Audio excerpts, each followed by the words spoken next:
আজ বিজয়া দশমী, আর সেই উপলক্ষে কিন্তু আগরতলার দুর্গাবাড়িতে মহিলাদের সিঁদুর খেলা অনুষ্ঠিত হয়, যেখানে ভক্ত সাধারণের উপস্থিতি কিন্তু যথেষ্ট লক্ষণীয়।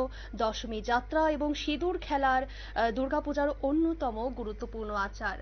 আমরা দেখে নেব রাজধানী আগরতলার দুর্গাবাড়ির দশমী যাত্রা এবং সেই সাথে পুরোহিত কি জানিয়েছেন, শুনবো। তারপর আস্তে আস্তে আমরা বেরিয়ে যাবো বাকি নিয়ে নাচবেন।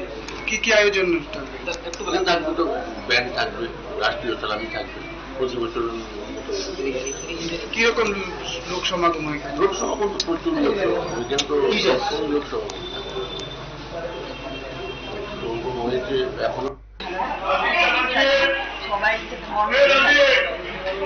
পূজা কিভাবে কাটে?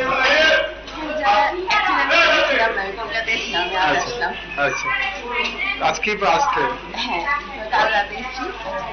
আজকে কিভাবে পূজা দেখবেন?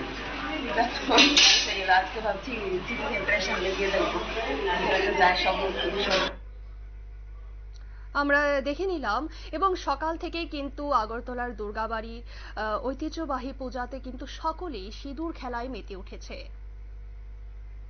নিয়ে নিচ্ছি ছোট্ট একটি বিজ্ঞাপন বিরতি, সঙ্গে থাকুন।